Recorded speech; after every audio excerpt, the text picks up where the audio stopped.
صبر کرنے سے خدا راضی کیسے ہوتا ہے؟ اس لیے کائنات میں کوئی میرے مولا حسین سے بڑا صابر دکھائی نہیں دیا۔ اور کیسا صابر دکھائی دیا؟ عزیزو، اپنی حد تک قربانی دینا بہت آسان ہے، میں مانتا ہوں اس بات۔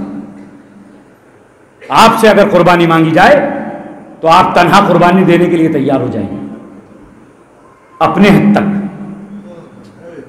لیکن جب اولاد کی قربانی مانگی جائے، جب گود کے پالوں کی قربانی مانگی جائے جنہیں تم نے پالا ہے، آپ کی آوازیں بلند ہو جائیں گی، حق مجلس ادا ہو جائے گا۔ عزیزو، مجلسوں میں رو لیا کرو، شرمایا نہ کرو رونے سے۔ اپنی حد تک تو قربانی دے دے گا آدمی، لیکن جب بیٹوں کی قربانی کی بات آئے، اچھا چلیے بیٹوں کی بھی قربانی دے دے گا، جب بہنوں کی بے ردائی کی بات آئے،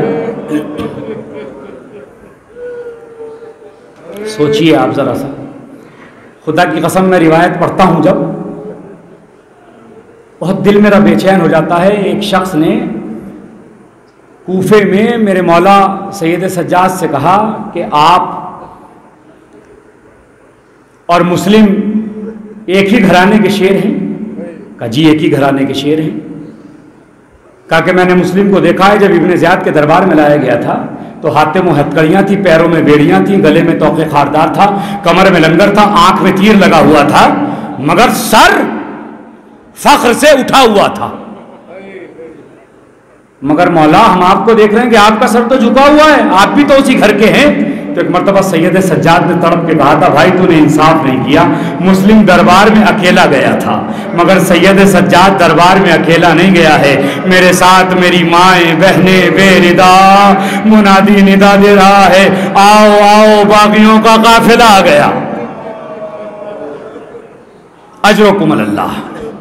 آپ کی آوازیں بلند ہو گئیں، حق مجلس ادا ہو گیا۔ میرے مولا فرماتے ہیں کہ جب مصائب ہوا کریں تو ایسے رویا کرو جیسے تمہارا جوان بیٹا مر گیا، اس لیے کہ تم اس پہ رو رہے ہو جس پہ سکینہ کو رونے نہیں دیا تھا، جس پہ سید سجاد کو رونے نہیں دیا تھا۔ اور عزیزو، یہ نہ سمجھو کہ رونے کا تمہیں اجر نہیں ملے گا۔ جب تم روتے ہو نا تو ایک ماں ٹوٹی ہوئی پسلیوں پہ ہاتھ رکھے ہوئے ایک ایک رونے والے کا شکریہ ادا کرتی ہے، اے میرے لال پہ رونے والوں تمہارا شکریہ، تم اس پہ رو رہے ہو جسے رلا رلا کے ذبح کیا گیا۔ اجرکم اللہ۔ عزیزو، یہ وہ دن چل رہے ہیں جب قافلہ شام کے بازاروں سے گزارا جا رہا تھا۔ عزیزو سنو کہ قافلہ کیسے جا رہا تھا؟ آگے آگے نیزے پہ سر ہیں اور پیچھے پیچھے بے ردا بیویاں، ہاتھ پسے گردن بدھے ہیں، چہرہ بالوں سے ڈھکا ہوا ہے، بال خاکے کربلا سے ڈھکے ہوئے ہیں۔ ایک مرتبہ ایک عورت نے علی اکبر کے سر کو دیکھا اور دیکھنے کے بعد کہا، پروردگار اس بچے کے مرنے سے پہلے اس کی ماں مر گئی ہو۔ بس یہ جو اکبر کی ماں لیلا نے سنا تو آواز دے کے کہا، اس کی ماں تو میں زندہ ہوں۔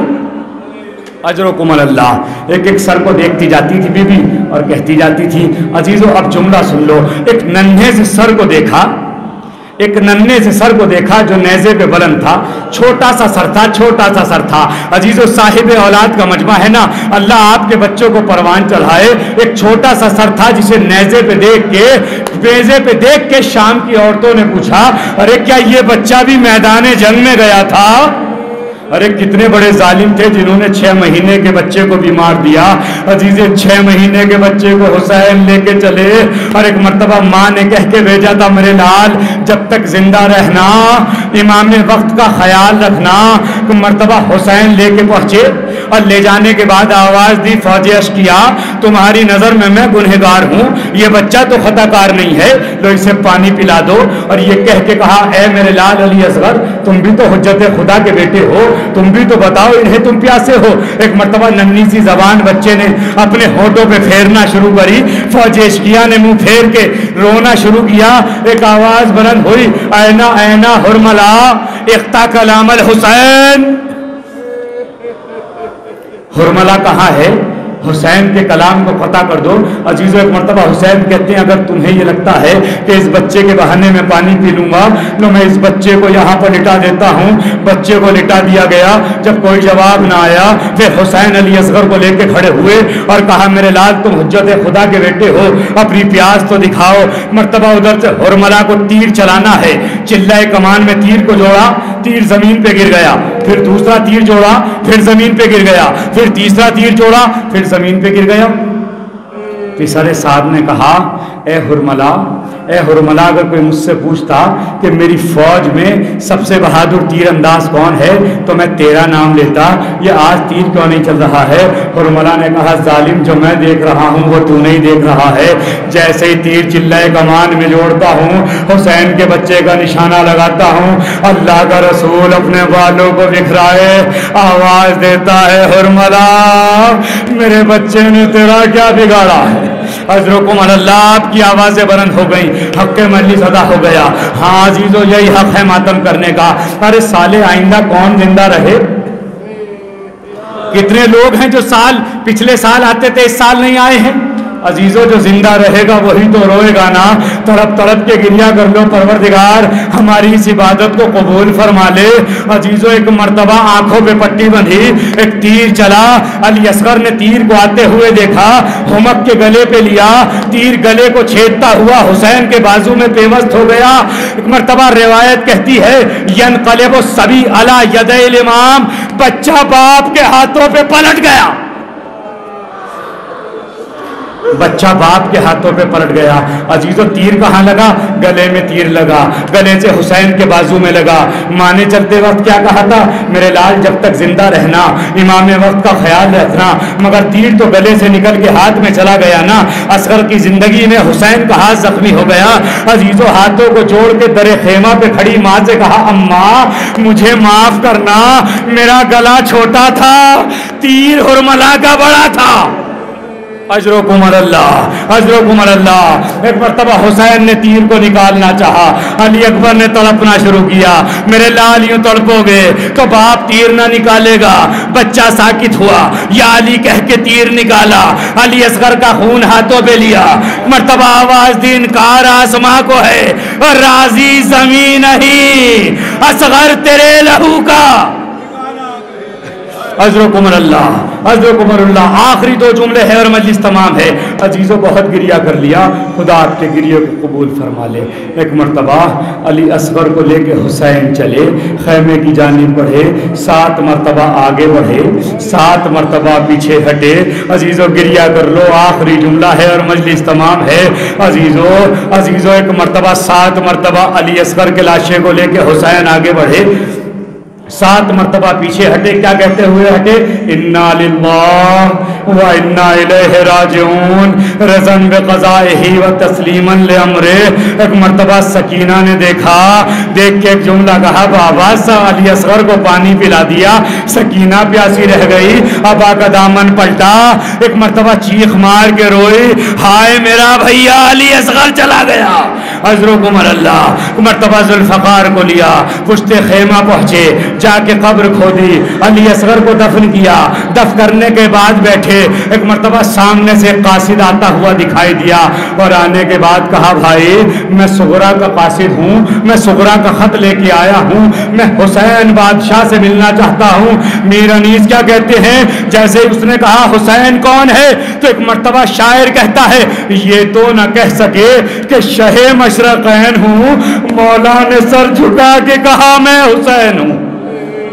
حضرکم اللہ۔ آخری جملے ہے اور مجلس تمام ہے۔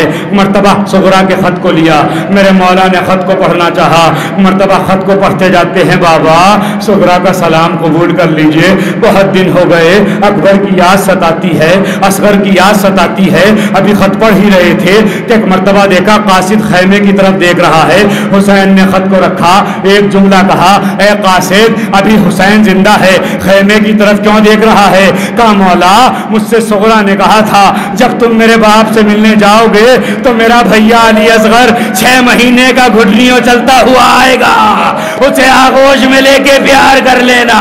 حسین تڑپ گئے، علی اصغر کی قبر پہ بیٹھا ہوا ہوں، آنسو بہا رہا ہوں، میرا 6 مہینے کا علی اصغر بھی مار ڈالا۔